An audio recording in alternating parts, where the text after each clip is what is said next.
슬기로운 자취생활 시간입니다. 우리 동네를 살기 좋은 곳으로 만들기 위해 지역의회에서 어떤 일을 하고 있는지 알아보는 시간이죠. 오늘은 경기도의회 교육행정위원장 맡고 계신 이혜형 경기도의원 전화 연결해 보겠습니다. 의원님 안녕하세요. 네, 안녕하세요. 예.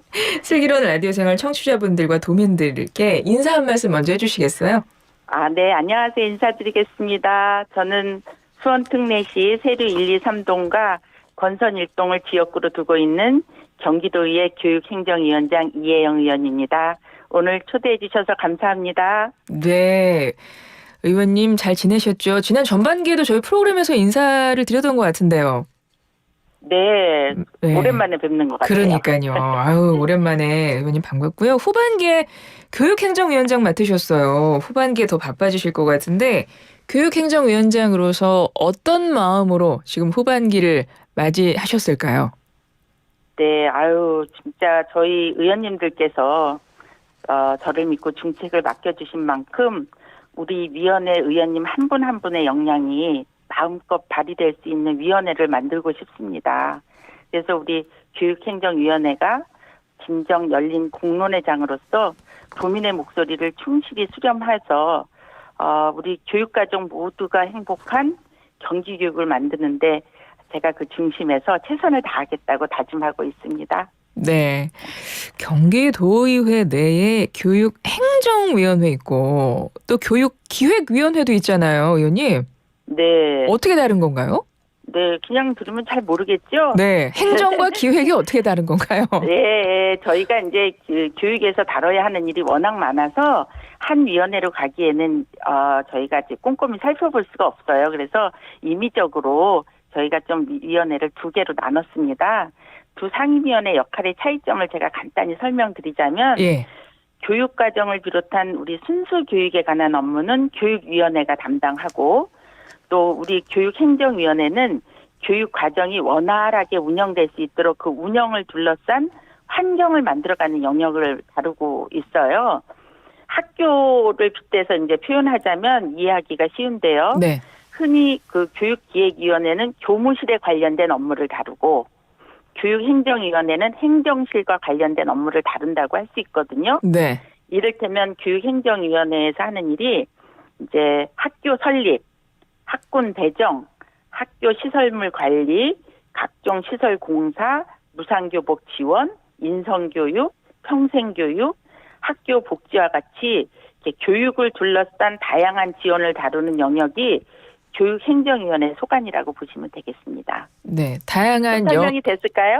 너무 쉽게 설명을 자세히 해주셔서 이해가 됐고요. 그럼 위원장님은 그 전반적인 모든 분야를 다 살펴보셔야 되네요.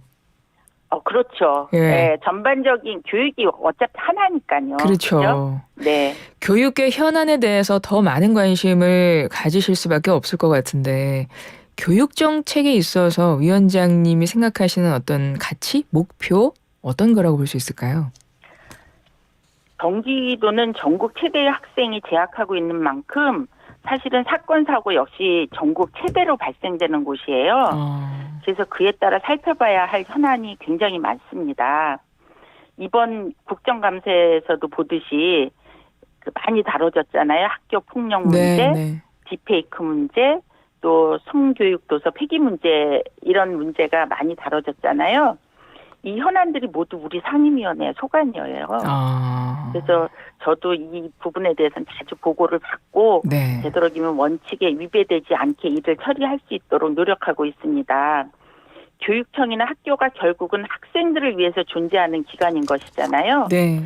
그래서 학교 교육의 중심은 학생에게 있음을 명심하면서 끊임없이 학생의 눈높이에서 교육 행정을 바라보고 지도해 나가고자 노력하고 있는데요. 이를 통해서 우리 경기 교육이 다시금 꿈과 희망이 넘치는 공간으로 그렇게 자리매김할 수 있도록 지원을 할 수 있도록 지원을 최선을 다하고 있습니다. 네. 하려고 노력하고 있습니다. 예. 위원장님이 목표에 대해서 알려주셨는데 그러면 그 목표를 이루기 위하여 전반기와 비교해서 후반기 어떤 전략을 짜고 계십니까? 전반기 교육행정위원회가 경기 교육을 위해서 최선을 다해 주셨어요. 정말 그 전반기 위원님들이 열심히 해주셔서 저희 후반기 교육행정위원회도 굉장히 부담을 갖고 전반기에 못지않게 잘해야 할 텐데 하는 생각을 먼저 했습니다. 근데 이제 그럼에도 불구하고 전반기는 저희가 진보 교육감에서 보수 교육감으로 새로운 교육감이 바뀌었잖아요. 네. 그러면서 그 새로운 교육감님의 교육 철학이나 정책을 조금은 제대로 숙지 못해서 서로 이 소통이 안 되는 바람에 그 의회와 약간의 마찰도 있었거든요. 근데 지금은 이제 우리가 3년 차를 맞았잖아요. 네네. 그래서 이제 이제는 집행부와 그러니까 교육청, 집행부와 의회가 도민 여러분께 안정적인 교육 정책을 제대로 설명할 수 있어야 할 시기라고 생각합니다. 그래서 그래도 다행히 우리 후반기 교육행정위원회를 이루고 있는 의원님들이 대부분 이제 14분이 계신데 저희 교육행정위원회에 그중에 11분이나 이미 교육위원회를 한번 거쳐오신 분들이에요. 네네. 네. 그래서 도민 여러분들께 교육행정위원회가 정말 학생 중심으로 그 교육을 치열하게 고민하고 있구나라고 생각할 수 있도록 우리가 매일 다짐하면서 최선을 다하자는 그런 약속을 하고 있습니다. 네. 임태희 경기도 교육감도 새로운 경기교육 비전을 제시하면서 지금 여러 정책들을 시행하고 있는데요. 그중에서 가장 큰 교육 정책의 방향이 아이비 교육이라고 알고 있거든요. 그래서 네. 의원님 아이비 교육이 무엇인지 살짝 설명 부탁드리고 이거 어떻게 보십니까? 우리는 모두 학교를 다녔잖아요. 네. 그죠? 근데 학교 교육의 좋은 기억 그리고 좋지 않은 기억 모두 안고 있는데 아마도 지금 학교 교육이 최선이라고 생각하는 사람은 그렇게 많지 않을 것 같아요. 어떤 식으로든 사회가 변했기 때문에 교육의 변화의 필요성을 느끼고 계실 거예요. 임태희 교육감님 역시 교육이 변화해야 한다고 생각하면서 다양한 변화 방법들을 고민하셨던 것 같고요. 그 과정에서 찾아낸 것이 아이비 교육인 것으로 알고 있습니다. 아이비 교육은 저도 생소하고 청취자분들도 좀 생소하시겠지만 네네. 사실 1960년대부터 유럽 등지에서는 이미 정착이 되어서 어느 정도 공인된 교육 프로그램이에요. 그리고 이미 세계의 여러 학교들도 채택하고 있습니다. 그동안 운영해온 외국 사례를 보면 그 비판적 사고력과 창의력을 갖춘 국제적 소양을 가진 인재 양성에 초점을 두고 운영되어 왔습니다. 그래서 경기도 교육청이 아이비 교육을 확대한다는 것에 대해서 저 개인적으로도 좀 생소하지만 좀 신선한 도전이다 이렇게 받아들이고 있습니다. 다만 네. 우리 교육 현실이 좀 유럽하고는 좀 틀리잖아요. 그렇죠. 많이 다르죠. 상급학교 진학에만 좀 함몰된 부분이 있어요. 그죠? 네네. 그리고 학부모님들도 새로운 교육 과정을 도입하는 것이 잘못하면 자녀의 입시에 해가 되지 않을까 하는 그 우려감이 되게 크신 것 같고요. 그래서 저희 도의에서도 이렇게 신중하게 바라보고 있습니다. 근데 우리 사회가 미래를 대비해야 한다고 하면서 정작 여전히 학력 중심적 사고를 못 버리는 것 같다. 좀 안타까운 생각을 하게 되는데 경기도 교육청도 고민 끝에 그 새로운 교육의 패러다임을 주창한 것인 만큼 우리가 그 일부 학교에서 시범 도입을 해보면서 세계화로 가는 것도 굉장히 의미 있다고 저는 생각합니다. 임태희 교육감님하고도 많은 이야기를 좀 나눠보셨어요? 네. 많이 나누고 있습니다. 많이 나누고 있으시군요. 저희 임태희 교육감님이 저희 교육청하고 저희 의회가 굉장히 가까운 거리 있어요. 제 방에서 임태희 교육감님 방하고는 한 200m 직선거리로 그렇게 있어서요. 네. 자주 소통의 시간도 갖고 또 저희가 교육위원회가 2개로 나눠져 있잖아요. 네네. 옆에 있는 우리 안강률 위원장님하고 저하고 또 자주 소통하면서 임태희 교육감님하고 정례적으로 저희가 차담회도 가지면서 소통을 하는 걸 좀 정례화하는 걸 지금 준비하고 있습니다. 알겠습니다. 네.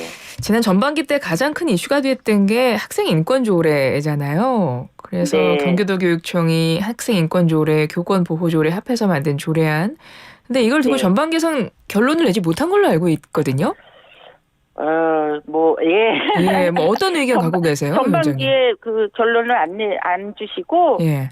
그리고 제가 행정위원장 됐는데 저한테 넘겨주셨더라고요. 예. 어쩌실 그래서 생각이세요? 네, 이게 학교 구성원의 권리와 책임에 관한 조례안을 둘러싸고 여러 오해와 편견이 뒤섞여서 정치적으로 바라보는 시선마저 이렇게 그런 시선으로 좀 심의가 보류된 것 같아요. 근데 이제 먼저 교육형 제출안을 보면은 학생 인권 조례와 교권 보호 조례를 폐지를 전제로 하고 있었어요. 네. 그 실무적으로 보면 학생 인권과 교권이 때로는 상충 관계로 놓일 수 있기 때문에 이를 예방하고자 했던 것 같은데 저는 이러한 이분법적 접근은 근본적으로 문제가 있다고 생각합니다.